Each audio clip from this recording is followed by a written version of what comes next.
Hi everyone, Assalamualaikum warahmatullahi wabarakatuh. Good morning.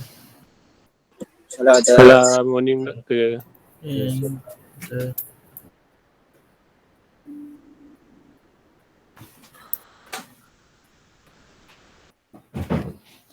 Alright, so before we start, I'd like to wish you Selamat Hari Raya, Mak Zai Batin. Welcome back. Hope you guys are in good health. Semuanya. Right, so kita masih online until I don't know when. Bila masuk balik campus? Any info on that? 14 hari bulan 5. 14. Ya, doktor. Okay. So another couple of weeks, I guess. Okay. That's good. Looking forward to see you guys here. Right. So now, apologize for having to start a bit late. Ada kawan lama datang dekat masjid UTHM tu, saya kena pergi jumpa dia kejap tadi. Right. That's sorted out. So let's continue with our lecture. Hang on, I need my glasses. Right. So where are we at? We're here basically. So we've done first order. That was in chapter 1, and then we've got dah test pun tak habis marking lagi, so bear with me. The results will be out soon, and then we're now on the second topic, which is second order differential equation, second order ODE. Right, and for second order ODE, we've seen homogeneous equations where if you you have to remember gx equals to 0. This is homogeneous equation, and then we are currently on non-homogeneous equation.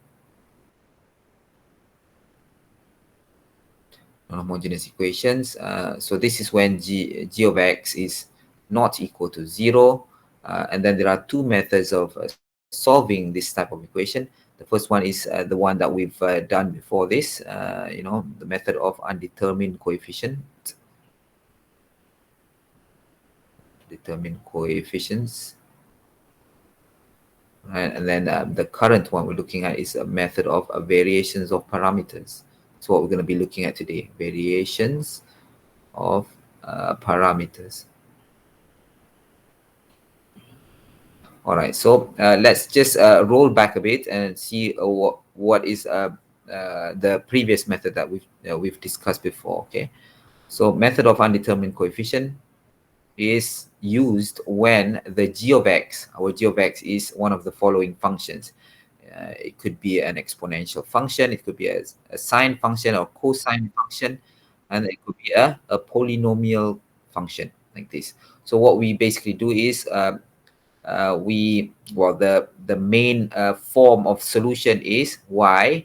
When you're solving for y, so y is going to be in the form of a sum of the complementary solution. Okay, complementary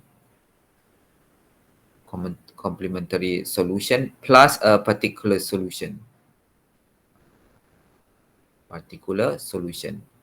So it's a sum of these, both of these. So how do you find YC, the complementary solution? Well, basically, the complementary solution is done by solving a homogeneous equation. Solving homogeneous equation, meaning that we have to go and find the characteristic equation, find the roots of the equation, then find the solution to that. And then for YP here, we need to apply, find a trial function depending on our g of x. Okay, we apply a trial function. So if it's an exponential function, our trial function is this. If it's a cosine, we try this, this, and this, and so on and so forth.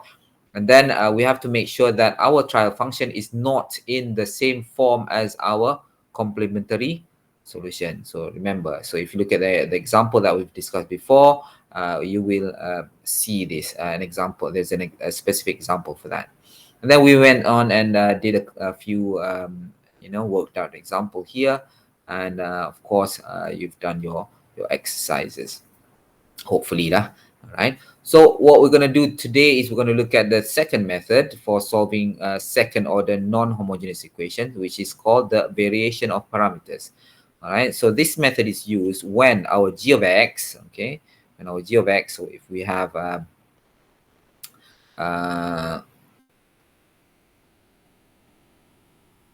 if we have our differential equation second order written in the following form. All right, so if our g of x is either one of these functions, a tangent x, a cotangent x, a secant x, a cosecant x, a 1 over x function, and a ln of x, then we use a method of variation of parameters. We cannot use method of undetermined coefficient because it won't work. It simply won't work. You won't get answers for that. All right. Right. So, however, sometimes the variation of parameters, this method works for other functions besides this one as well. So some functions, some of these functions here, you can use method of variation of parameters. So normally in tests, when in your assessment in exams, sometimes it asks you to use. So one of these functions, dia akan tanya, it asks you to use variation of parameters instead of undetermined coefficient. Sometimes it does that. All right, so you have to choose the correct method. But method of kalau if we talk about the method of undetermined coefficients, ini saja, or just these functions saja yang boleh guna. Okay, variation of parameters dia lebih fleksibel, kadang-kadang boleh juga guna these functions. Right. Okay, so we're just going to look at the second method, variation of parameters for today. All right, so summer, the same method, the same technique is used to solving second order equations using this method. Same technique. What I mean by that is that we first assume that the general solution is in the form of y equals to yc plus yp. So meaning that it's going to have a complementary solution and it's going to have a particular solution. So for the complementary solution, same method is used, meaning that you solve the homogeneous equation. Solve yang ni dapat yc.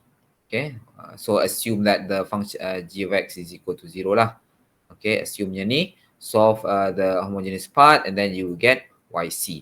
Now this solution is important for the next step. This solution is important because we use this solution to find yp. Okay, kita mesti guna. Right, so how? Right, so when you solve a solution, you get, when you solve a homogeneous equation, you get in this form, yp is equal to y1, C1 darab dengan the first solution plus C2 darab dengan multiply by the second solution.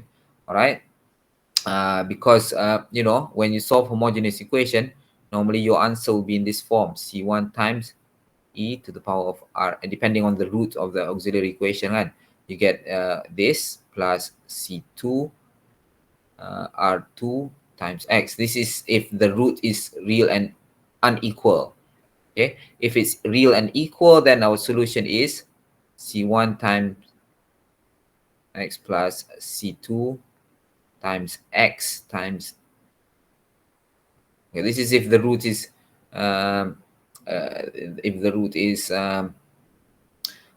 equal. Okay, if the root is equal, or we may have a solution like this: e to the power of alpha x plus C1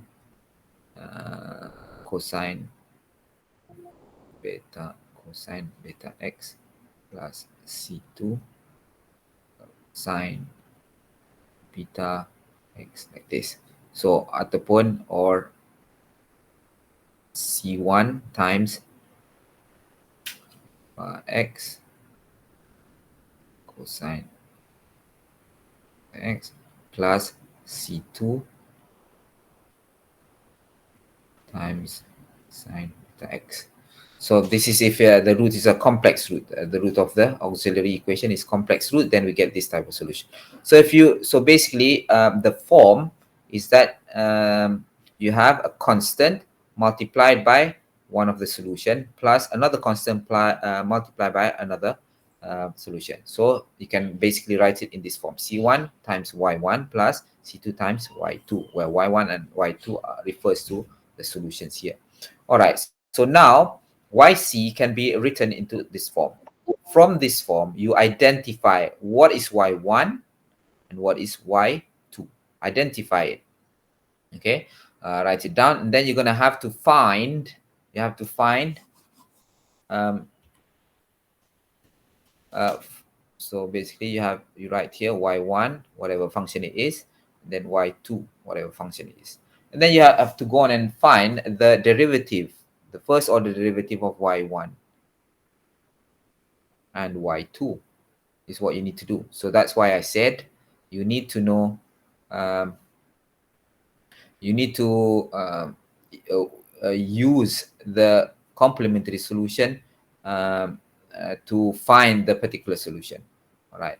So once you have a y1, y2, and the derivatives of y1 and y2, basically we differentiate that solution.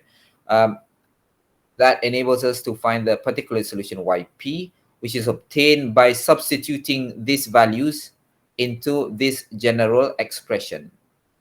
Okay. So what does it say? It says yp is equal to minus y1, so minus this, times the integral of y2, this, times g of x, whatever function g of x is, divided by w, I'll explain this later, right, over dx. So integrate all this over dx, plus y2, which is this solution, times integrate y1 times g of x, our g of x function, divided by w over dx. Okay, integrate that. So this will give you the general solution. So what is w? W is a matrix called the Wronskian. Okay, a matrix called the Wronskian. So it's basically a square matrix where you put in y1, y2, y1 prime, y2 prime. So find this value, solve this matrix, and then you will get the w. Plug it into this general expression here, and that will give you yp, and then you simply add it with yc earlier to get the general solution to your second order equation. And if you have boundary conditions, you simply just plug it in to find the particular solution for this.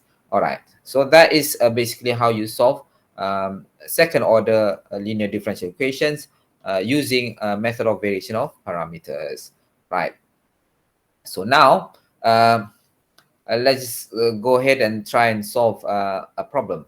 All right, so we have here y double prime plus y equals to tangent x. So clearly this we cannot use method of undetermined coefficient for this because it's not it doesn't fit the criteria for method of undetermined coefficient. So we have to use variation of parameters. All right, so tangent x, right? So how do you solve this? Let's open up a page. All right, method of variation of parameters. This is the function I've written here, and we first start by assuming that the solution will be equal to the sum of a complementary part and a particular part. So we go ahead and find the complementary solution, which is obtained by solving the homogeneous equation. So you have here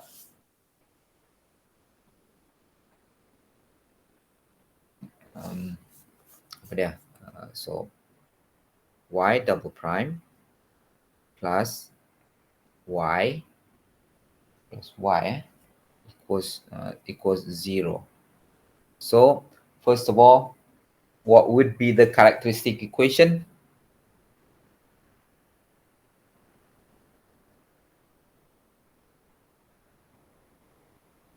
Tell me. What do you mean characteristic equation?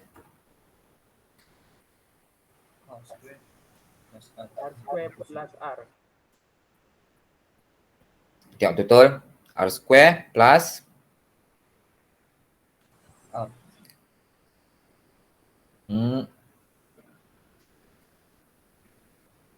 Come on, guys. 1.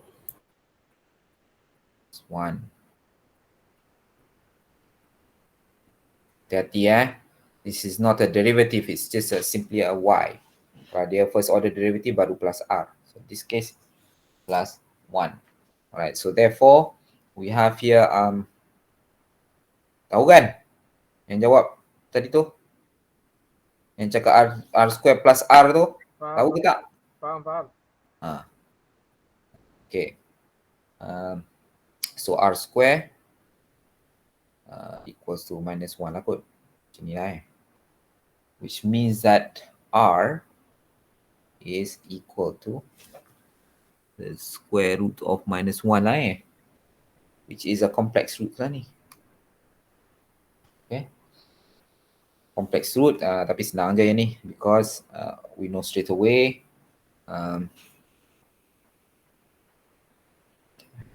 elok pula r saya ni.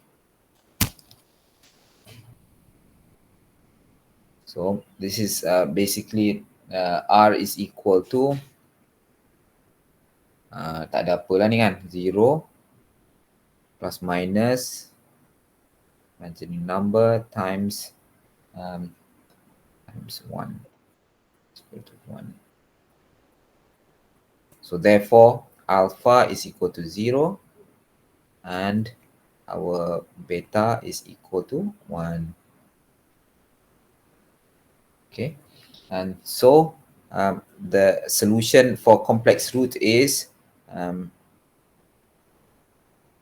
minus pula ni say C1 cosine beta x plus C2 times sine beta x, and this yc is equal to exponent of 0 is 1, so this whole thing becomes 1 and we are left with C1 cosine beta is 1, so cosine x plus C2 sine 1 times x. Then that gives us yc. Right. So now if you look at the steps for solution, you have to identify y1 and y2 from yc and then obtain the derivatives. Okay, y1 sama berapa? y prime 1, sorry. Y prime 1 and y prime 2. Find the derivatives of this. So we have here y1 would be this and y2 would be this guy. All right, so let's write it down. y1 is equal to cosine x. Y2 is equal to sine x. Okay, we have identified based on this.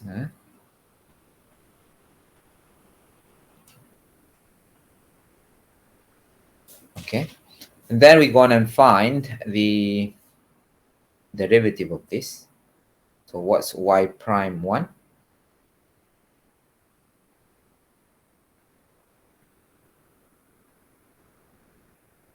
Come on, guys.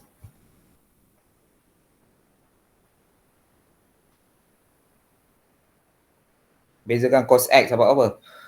Negative sin x. Negative sin. Minus sine x, and if you differentiate sine x, you get Cos x. cosine x. All right, got this one. Then we go ahead and develop our Wronskian matrix. So we develop our Wronskian. Macam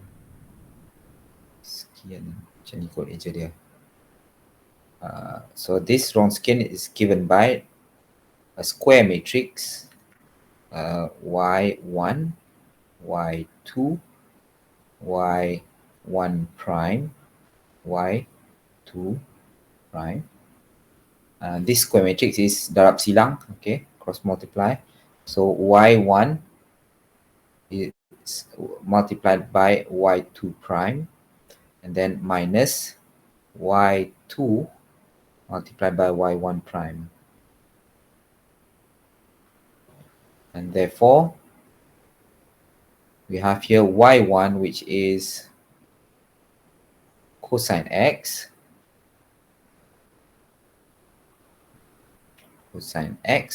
times y2 prime, which is cosine x, minus y2, which is sine x,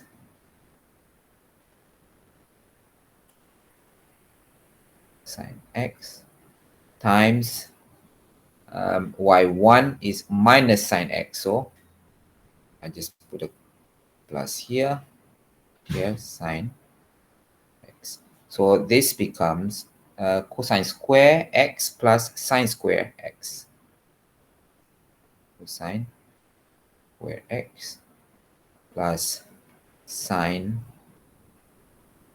square x. And if you know your trigonometric identity, this is equal to apa? Sine square x plus cosine square x. 1. Brilliant. Equals to 1. Okay, so our W or our Wronskian matrix is equal to 1. Now all you need to do is now you need to go ahead and find our YP. So we find YP, we use this general expression here.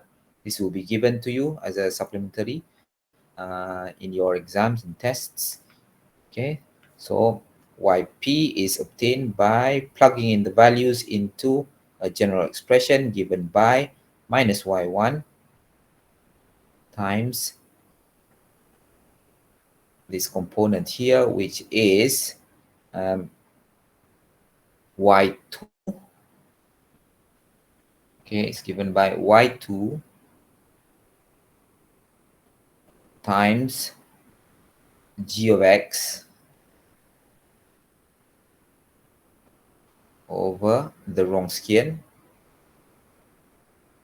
and then integrate that over the X. Okay, plus Y2, integrate Y1 times integrate the product of Y1 with GX over W, over W over DX. This. And so if we plug in the values, Y1 is equal to cosine X minus Y1 is equal to minus cosine X times, so this is where it gets a bit hairy. Y2 is sine X.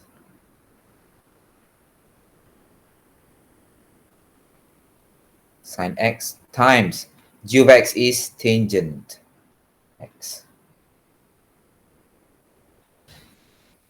Dx divided by 1. So bagi 1. Okay. Comes like this. And this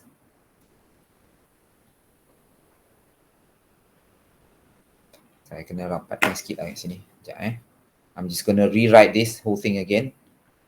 Move it to the left side a bit so that I have more space.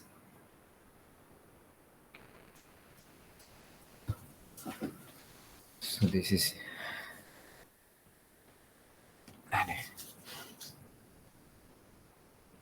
just going to write it here.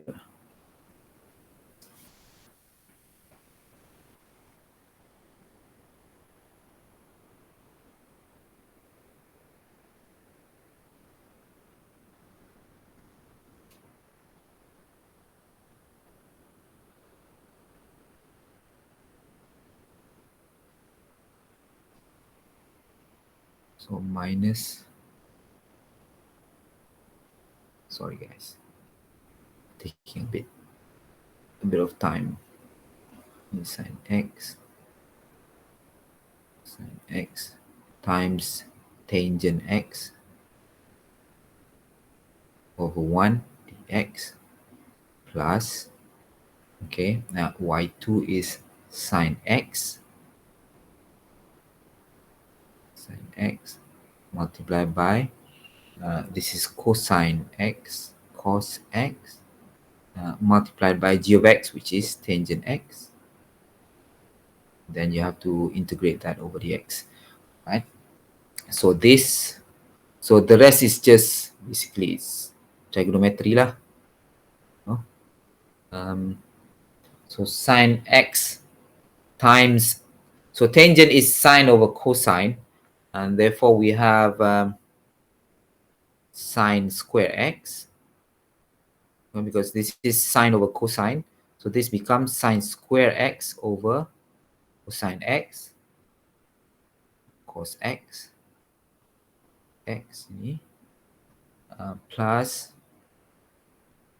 this one is sine x times, this is cosine tangent, so this becomes the cosine, the cos will go away, this becomes simply sine of x, sine x dx, like this.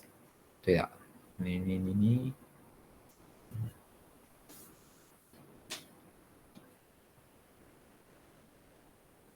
Itulah. Alright, so now this is ini senang. This one is simply integrating sine, you get minus cosine. Kamirkan minus cosine, dapat sine kan? Sebab bezakan sine dapat cosine. So kena kamirkan minus cosine boleh dapat sine. Alright, so this is minus cosine, which is fine. This is the slightly difficult part here. So what I'm going to do is we can do this cosine x into sine square x. So from this relationship, remember sine square x plus same relationship here, sine square x equals to 1. I'm going to use this, and sine square x equals to 1 minus cosine x, or cosine square x, so that, you know, we only have the cosine terms in here. So this becomes 1 minus cosine square x over cos x dx plus, so this can be solved already, sine x times minus cosine x, right? So then this part becomes minus sine x times, so this is 1 over cosine x minus cosine square x over cosine x becomes simply cosine x. So this now becomes 1 over cosine x, let's put the bracket here, right, minus, this is cosine square over cosine, so becomes cosine dx plus sine x times minus cosine x. So all right, so what we can do now, this is 1 over cosine, so 1 over cosine is sec, sec, secant, so this is minus sine x, this is secant x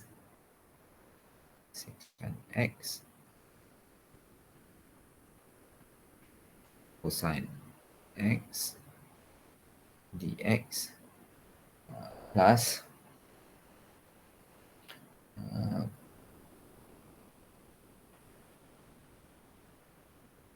tulis dulu, this.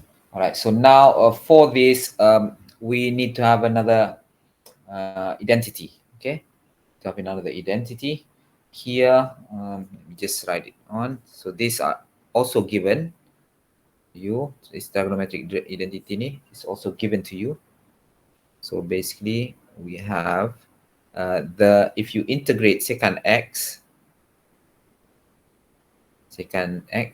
what you will get is this ln secant x plus tangent x. This is one of the weird trigonometric identity.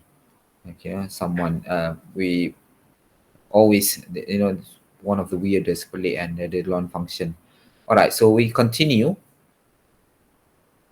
by replacing this with this. Okay, so we've done this part. Now we're left with integrating cosine x. So cosine x senang, integrate kami akan cosine x. If you integrate cosine x, you get sine x. So this is not a problem. Only this one is a bit tricky.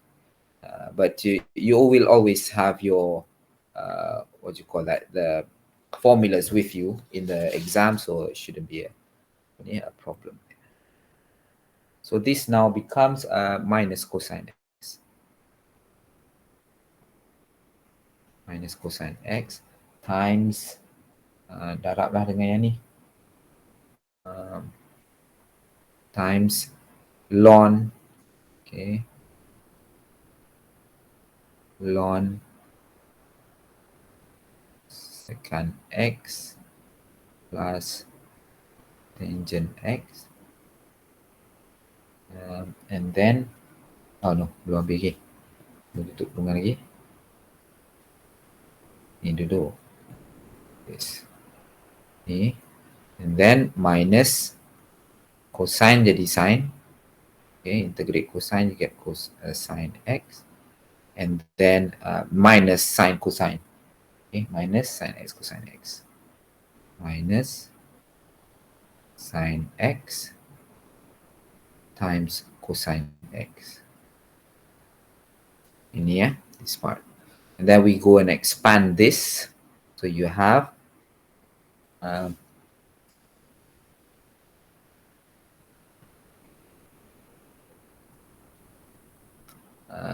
ni minus cosine x times ln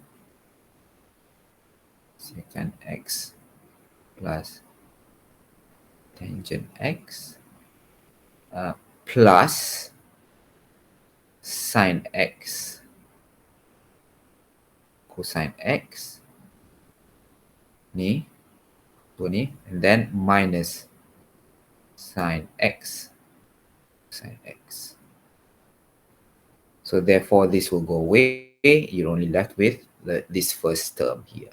So your yp is now equal to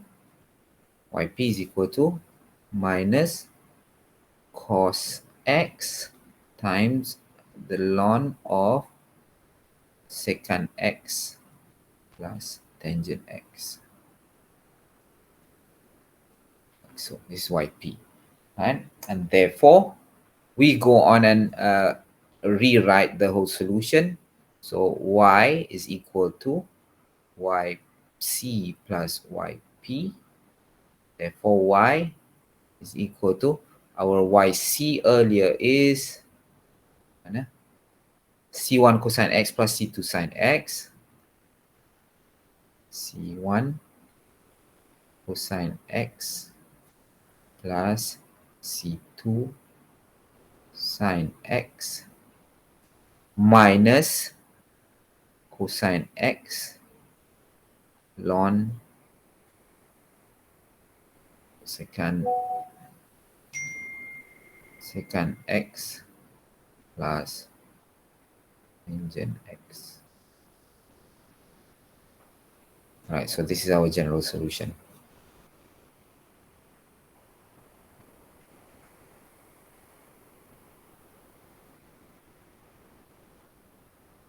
Okay.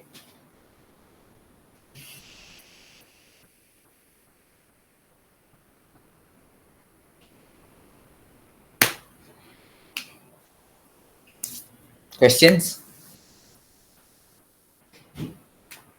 Boleh faham? Boleh. Lagi yang lain macam mana? Seorang je. How about the rest of you? Boleh. Alright, so what do? We first assume the solution is yc plus yp. Then we go ahead and find yc. We've done that many times already. So characteristic equation, find the roots. So this happened to be a complex root, right?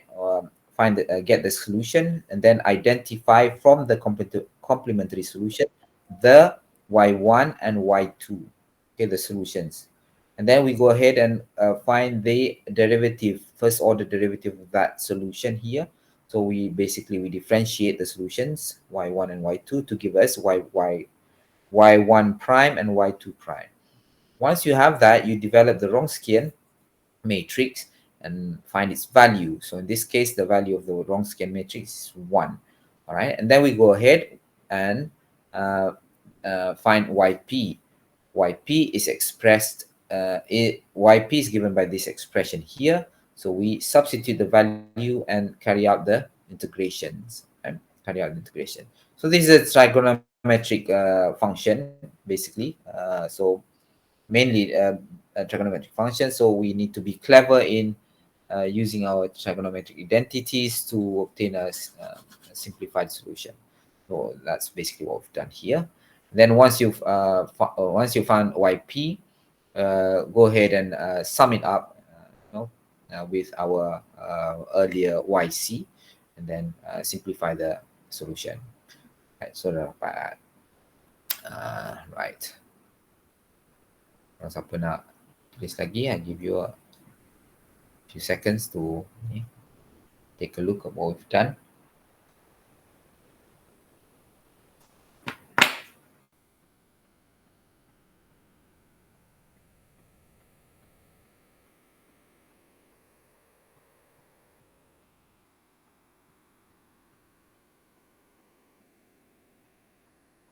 Okay, right.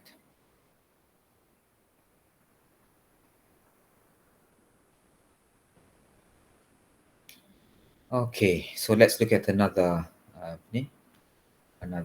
example. Buat 2 example ke 3, 2 je lah. Okay, it's another example. So in this example, this is quite unique in the sense that one of the term in the particular solution, and so you have y is equal to yc plus yp. So this example would show you what happens if one of the term in our yp is similar to one of the term in yc. Kalau ada term dalam yp ni yang sama, kita nak buat yang sama dengan yc, kita nak buat macam mana? Right, so this example will demonstrate to you that what you should do. So y double prime minus y 9y equals to x over 3 exponent of 3x. Okay, try to remember that. Example 2.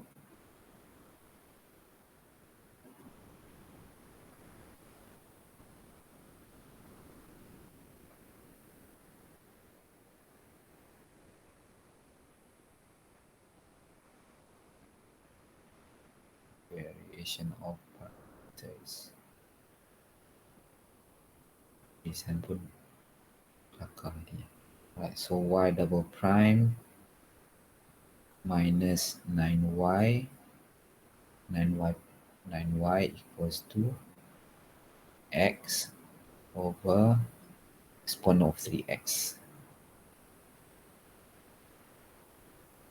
Yeah, minus 9y. Okay.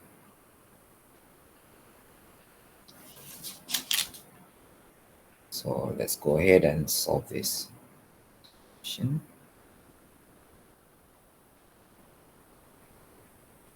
So the solution here is first kita buat apa? Kita assume that this is the solution. We assume that the solution will consist of two parts, the complementary part and the particular part.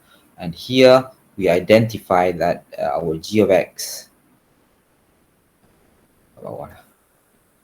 g of x is equal to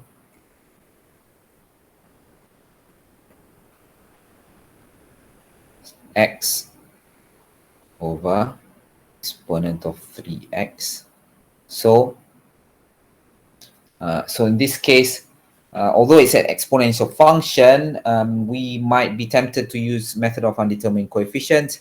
However, in this case, it's multiplied by x. So therefore, it's quite, it's quite tricky there, because x is not a constant. Kalau x ni adalah constant, if let's say we have a g of x, katakan g of x is equal to 3 over e to the 3x, for instance. So this can be what do you call this? This can be simply regarded as an exponential function. Well, as a matter of fact, it is. So we can basically use a method of undetermined coefficient, right? Ini kalau macam ni. But in our case, we don't have, kita ada x kat sini. Ada 3x kat sini. We have x here, right? So we in this case, it's not purely an exponential function, okay?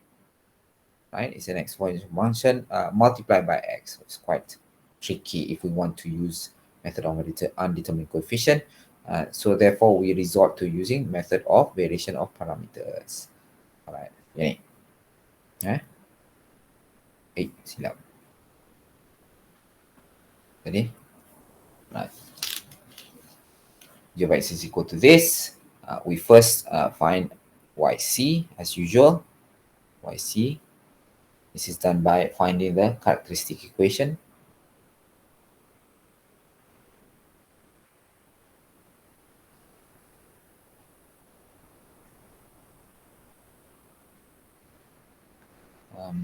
R square. So what's the characteristic equation?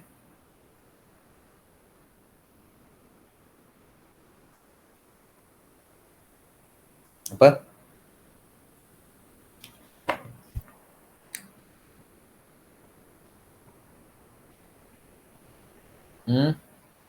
R square minus 9. R square minus 9 9. 9 lagi? Equal to 0. Bagi habis lah jawapan tu. So what is this? Boleh faktorkan R square is equal to 9. So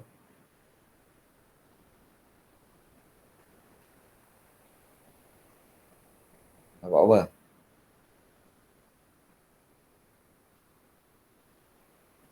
Dapat 3. 3 jadi positif. This is actually R minus 3 plus macam kan. Check tu lah. Ni baru dapat negatif. And so R kuasa 2 campur 3R tolak 3R minus 9. Baru betul macam ni.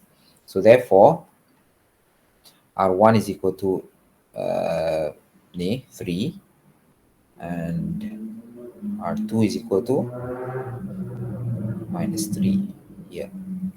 Okay, so therefore the roots are real number and unequal, okay, and distinct.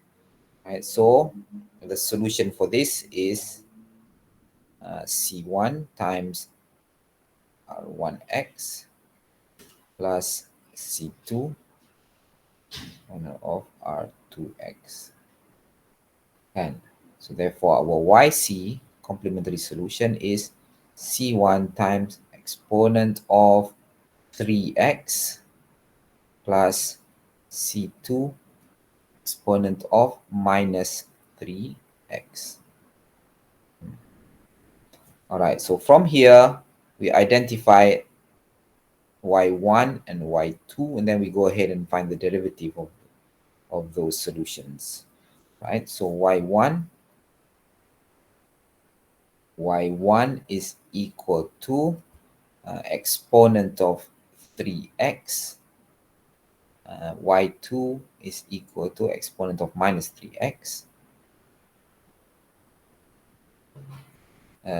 So y1 prime is equal to, you need to do is just differentiate this. So bezakan yang ni, dapat 3, and then 3x. Alright, bezakan yang ni dapat minus 3 equal to minus 3 times exponent of minus x. Then what do we do next? We develop our Wronskian matrix. So Wronskian is equal to, so y1 is exponent of 3x, y2 is exponent of minus 3x, y1 prime is 3 times exponent of 3x, and y2 prime is minus 3 exponent of minus 3x, right?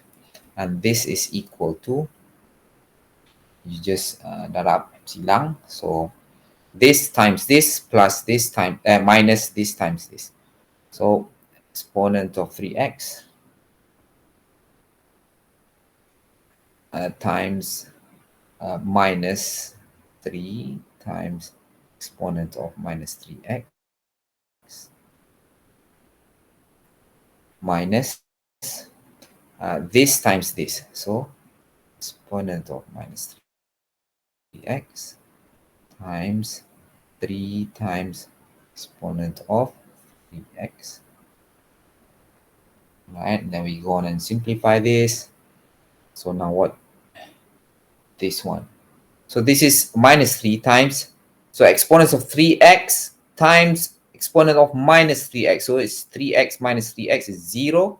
So therefore minus 3 times e to the power of 0. So minus 3 times 1. So this is minus 3 times 1.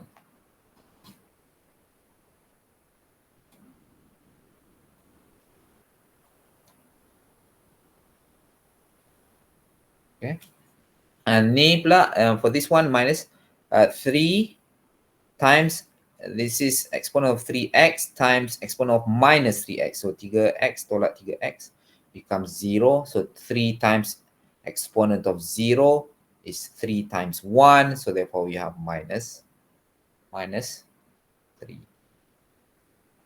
And this is equal to minus 6. Boleh? Boleh tak? Boleh. Alright, so this is our Wronskian, and then we go ahead and find our YP. So YP is equal to this general expression minus y1 times integrate y2 times g of x dx over Wronskian, and then plus y2 times integrate y1 times g of x dx. Okay, so now this is equal to y1 minus y1 is minus exponent 3x. So minus exponent of 3x times basically kita boleh keluarkan, we can take out this, tak apa, tulis dulu lepas ni kita buat yang asal So y2 is exponent of minus 3x times what's our g of x?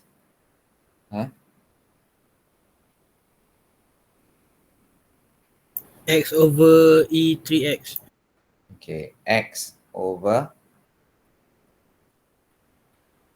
Kuasa 3x kan. And then divided by the wrong skin, which is minus 6. Macam ni lah.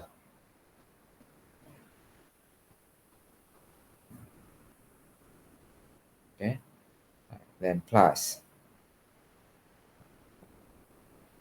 y2 is exponent of minus 3x. So this is ni je lah yang kena berhati-hati sikit kan, sebab takut tersalah. So this is y1, which is exponent of 3x times x. And then we have the wrong skin here, which is minus 6 times exponent of dx. So tak payahlah kurungan ni. Just write it like this. Okay. Exponent 3x dx. So before we carry out the before we carry out the integration, so it will be probably be useful if we simplify it a bit. Okay, so we can take out the constants away from the integral ni, take out the constants, and then we simplify these the exponential functions. We simplify them. So if we take this minus 6 out, you get minus 6. So minus exponent 3x divided by minus 6, you get positive. Okay, you get a plus 3x over 6. Right? And then times, and then if you look at this, the exponential function in here is minus 3x minus 3x. If we bring this up, it will get it will be a negative. So minus 3x minus 3x. So you have here x times exponent of minus 6 lah. Okay, minus 6x here over dx. All right. We do the same for this side. So if you take out minus 6 out of the integral, so you get here a negative minus exponent of minus 3x over 6. Okay. Yeah. Times, so in this case here, 3x multiplied by exponent of minus 3x. So this one becomes exponent of 0. So exponent of 0 is 1. 1 times x is x. So you are left with just x in this side, in this integration. Okay. Right.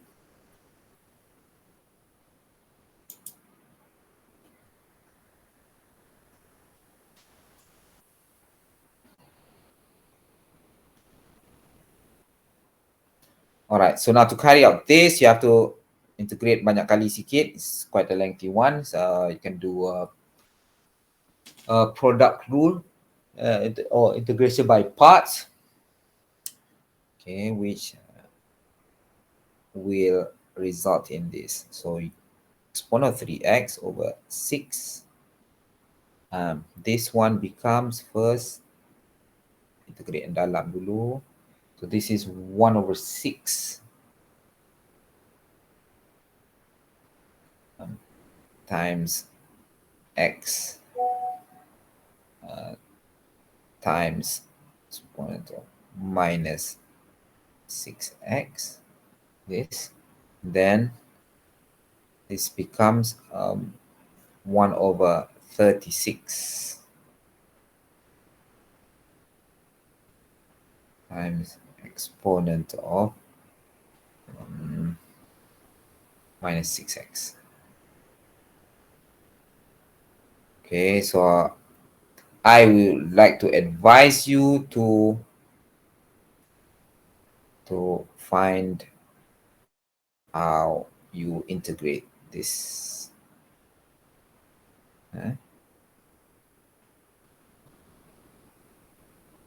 Can refer balik dalam calculus notes and see how this becomes this. Okay, and then this part becomes exponent of 3x over 6 times, and this is pretty easy, This is x square over 2 lah. Okay, over. All right. And then we can go on and simplify this further. So yp now becomes 6 times 6, 36. So this is x times exponent of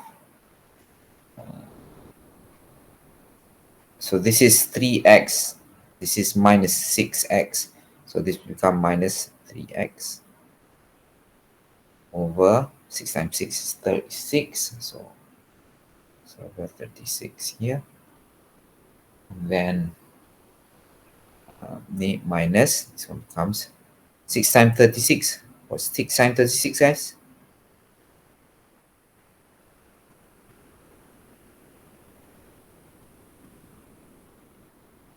Can you find out? 216. Over? How much? 200? 216. 16, right? Kan? Yes, yes. Tak ada jawapan. Okay. 16. Then minus 6 times 2 is 12. So yang ni x square times exponent of minus 3x over 12. Right. Okay. So then our y is equal to yc plus yp. So yc is this. Yc is c1 exponent of 3x plus c2 exponent of minus 3x, and then plus x over 36 times exponent of minus 3x, and then minus exponent of minus 3x over 216, and then minus x square exponent of minus 3x over 2. So that's basically, that is your general solution. Okay, that's your general solution. Okay. Now we need to examine our solution first. Okay, examine our solution first and compare the terms. Look at the terms look at all the terms in the solution. So if you see here, you know, in particular this term here,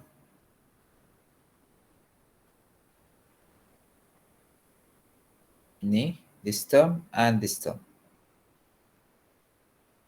So this is a constant multiplied by exponent of minus 3x. This is also the same. This is 1 over 216, which is a constant multiplied by exponent of minus 3x. Okay, so basically these two could be the same term. So what we need to do is we need to combine these two terms. Okay, we combine these two terms because they are essentially this. They could be the same term. All right. Okay. So to do that, so therefore we just combine them and then just put a substitute them or replace it with another notation. So what we would do is C1 exponent of 3x here, and then we replace this with another constant, D2, let's say, or D1, for instance. Okay, times exponent of minus 3x. And then the rest is, kalau tak ada, if the rest are okay, then this is different. Okay, this guy is different from this guy because it's got a function. It's multiplied by a function of x. So that's fine. Again, they are different from each other. But this guy here, they are the same because it's exponent of minus 3x multiplied by a constant. Ni pun sama. So berdua ni adalah could be benda yang sama. Okay. So they are part of the same term basically. So that's why I replace it with D1 here. Yang lain sama. So plus x over 36 times exponent of minus 3x, then minus x squared, exponent of minus 3x, 2, macam tu. Okay, so in this case, it's I'm just substituting ni d1 ni, d1 is equal to c2 plus 1 over 216 lah. This is what basically I'm doing. Okay, for this. All right, so this is our general solution.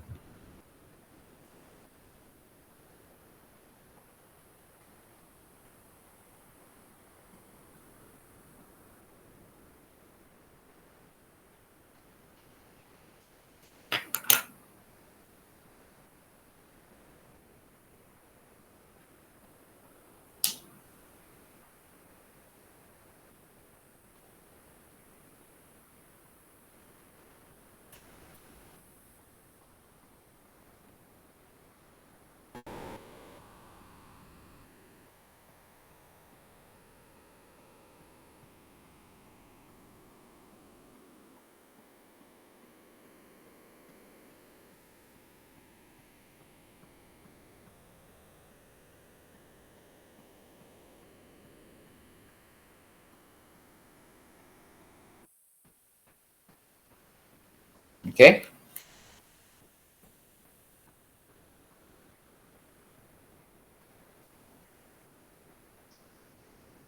Salah ke somewhere ni ada negatif ni ada negatif kat sini. This is a negative here. I think so. Check your pen. Minus. Why? Because ya bezakan yang ni kan. Oh ini 1 over 6.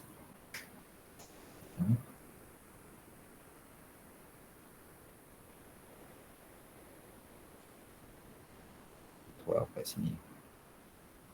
Macam mana jadi 2 tau. Okay guys. All clear?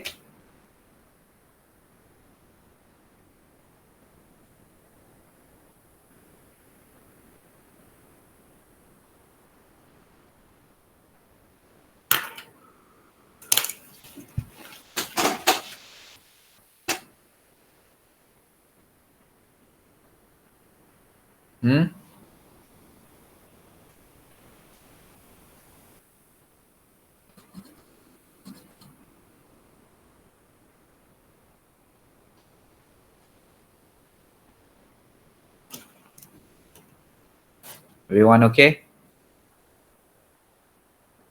Okay, Doktor. I'm not happy. Ada yang lain macam mana? Doktor, saya nak tanya je yang dekat bahagian awal-awal tu, yang kita dapat R squared minus 9, macam mana kita dapat 9 tu? Saya blur yang tu. Characteristic equation.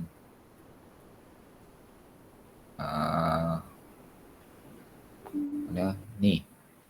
9 tu. 9. So if you have a homogeneous equation,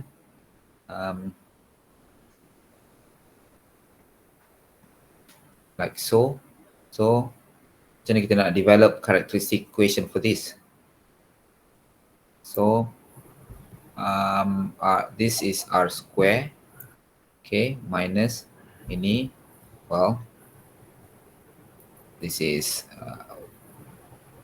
equal to 0 times y prime minus 9 times y lah, macam ni lah. Okay, 2 times. If you know your homogeneous equation tu. Sir, saya berperasan. Saya ingat saya tulis G. Tu yang saya pening tu. G? Yeah, I thought it was y G, prime yeah. minus gy. Y prime plus gy. Oh, okay. Saya ingat tu G. Rupanya 9. Okay. Okay. Maybe I should do like this. Write it like macam budak-budak. Okay. Better? Yeah, okay. Thank you.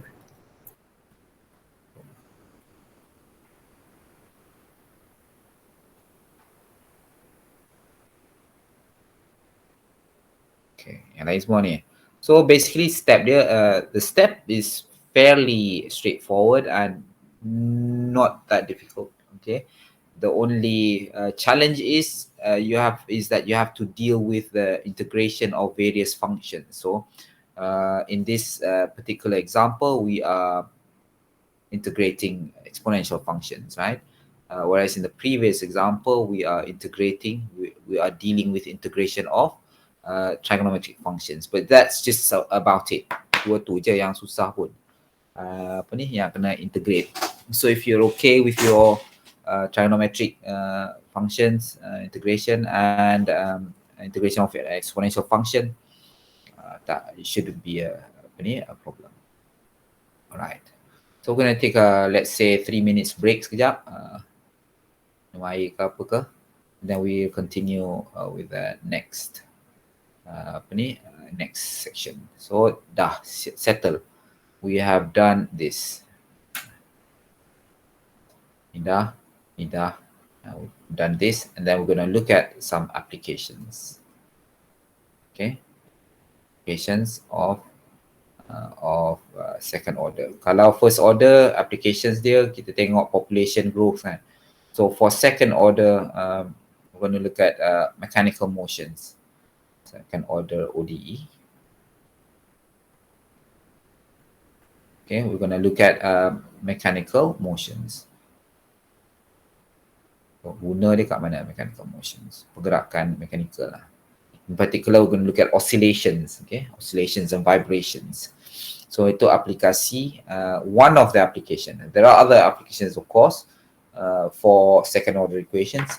You find that in various engineering fields, dalam electrical engineering pun ada, dalam heat transfer pun ada, dalam so a lot, fluid mechanics, heat transfer.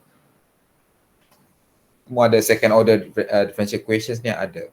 Right, so the one in particular the one that we're going to look at in particular is applications of second order DEs in the study of mechanical motions. Right. So 5 minutes break, then kita can continue after that.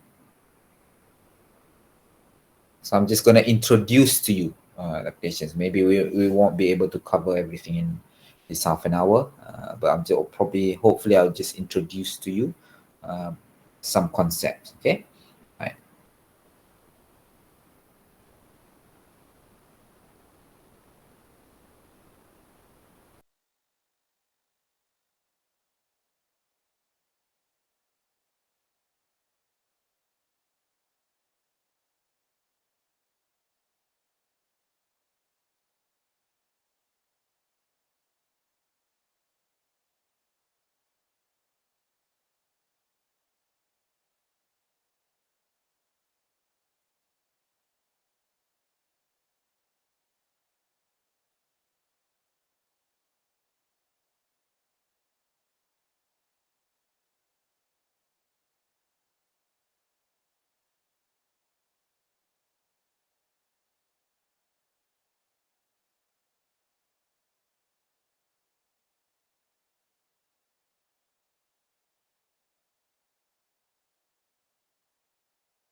Okay, everyone, sambung balik.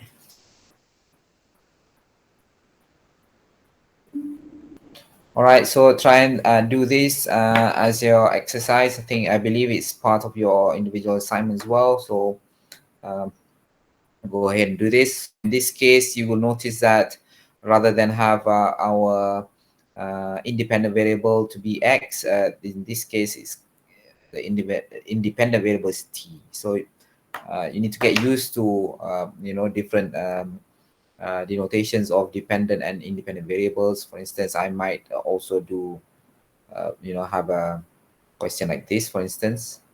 So if I have this, then you will know that you are solving for x in this case. So x is equal to x c plus x p, and so our answer should be given in x, expressed in terms of x. Kalau soalan macam ni, so dalam ni y lah. Alright, so please be aware of the different notations used for the variables involved. So in this case, our independent variable is t.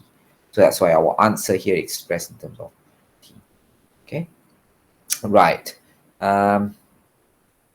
So we're going to look at some examples of how second order differential equation arises in engineering applications. In particular, we're going to look at mechanical motions. So we find this, I think, at the introductory section, introduction of mechanical vibrations. Okay, so we'll find this type of models here. All right, so we're going to look at oscillations. What is oscillations? Oscillation is a movement back and forth or up and down in a regular rhythm. So you have let's say a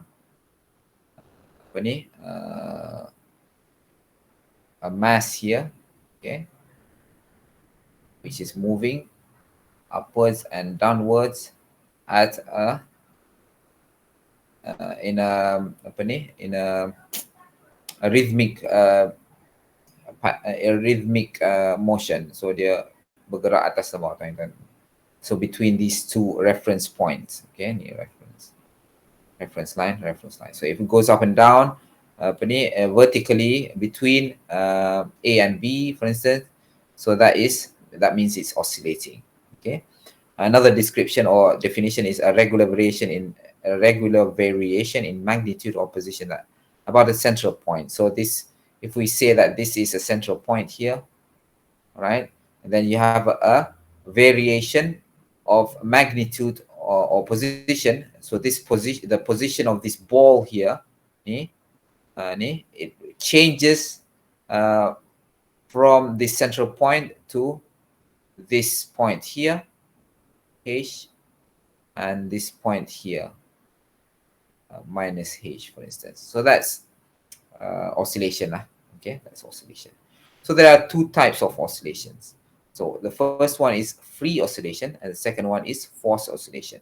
So free oscillation is oscillations that occur freely, without additional external forces to encourage or excite the oscillation, excite the movement. So that's called free oscillation. So whereas forced oscillation is when you apply a force to create that oscillation. That's called forced oscillations, right? So what is an example of free oscillations? Let's say if you bounce a ball, okay, so you release a ball from a high position, and that ball, let's say that is a rubber ball, okay, a rubber ball. You release it from high position, you release it, it goes down, and then it bounces up and down.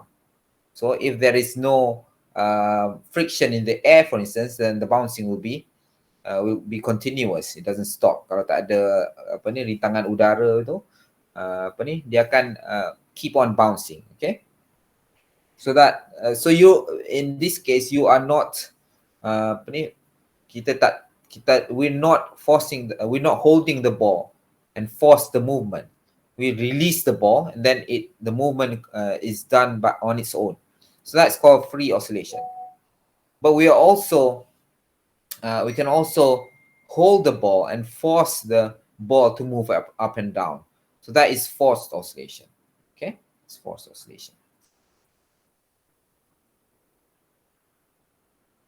All right. So before we proceed, I just want to explain to you what we mean by models in engineering. Okay, modeling. Okay, the modeling process in engineering.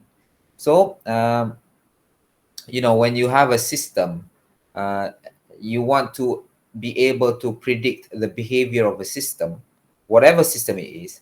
Okay, so you need to create a model of the system, right? You need to create a model of the system. So a model is basically a representation of the actual system. So you have an actual system. So a model is trying to represent, create, okay, representation, okay, mewakili, representation of this actual system. Kita buat satu model. So a model of a house, for instance, a model of a bridge, okay, a model of a car, for instance. So that model is not the actual system. It's just there to create an actual system, to resemble an actual system in certain conditions, certain aspects. Okay. All right. So if you have a house, for instance, okay, you have a house. Right. So and then you build a model of the house. So what does this model do? So basically, it tries to replicate this actual house, okay, with a model house, so that you can view the house. So it's got to have geometric similarities, although smaller, but the proportions are all the same. Dia kecil tapi proportion dia, ukuran dia tu nisbah panjang kali tinggi, nisbah lebar kali tinggi, semua tu mesti sama. Okay, so that it resembles the actual thing. So this is called modeling, right? Now, models can be of two types. So you have a physical model, okay, much like this house here. So you basically build another house which is smaller and looks exactly the same as the actual one. That's a physical model. You can feel it, you can touch it, But there are also another model which is important in engineering, which is called a mathematical model. Mathematical model. So this is model that is representing the actual system, but in the sphere, in the mathematical form, in the form of mathematical expressions or formulas. Okay, so this will try to imitate or represent the actual behavior, the behavior of the actual system. All right, so our mathematical model will be able to predict how an actual system behaves. For instance, if you try to model the speed of a rocket, for instance, okay? So after a certain distance, what would be the speed of our rocket that we launch into space, okay? So if your mathematical model is correct, which means that your calculations are correct, then you should be able to estimate the time taken from the time taken by the rocket to reach its destination, to reach its orbit or to reach the moon ke Mars ke apa. Kita boleh predict. Okay, that's what engineers do. It predicts. So therefore, how the actual model behaves. This is represented by a mathematical model. Okay, right. So what is a physical model? I've explained to you. What does a mathematical model look like? Well, it's basically formulas, mathematical formulas or mathematical expressions. Okay, itulah mathematical model. Okay. Now we are studying oscillation, mathematical motion. In particular, we're looking at oscillation. So an oscillation system, an oscillating system, can be of several types or three types. Okay, it can have constant amplitude and frequency. It can have variable amplitude and constant frequency, and it can have random amplitudes and frequencies. So what is amplitude? So we're talking about a ball just now. Okay, a moving object. This is the location of the center point, the ball. right? So and then if it oscillates, it means that it moves up and down about this reference baseline, center line ni kan. So it moves up and down. So this distance here, y atas ataupun y bawah ni, and then this is also another distance going downwards, so it's negative. All right. So now this is called amplitude. Okay, this is the amplitude of the oscillation, right? Berapa banyak? Okay. And then also there is also a case where you may also have a fast moving oscillation. So meaning that in a given in a certain amount of time, it may oscillate, say 10 times, or it may oscillate 100 times. So if it oscillates at a within one second, if it oscillates more, means that it oscillates at a higher frequency.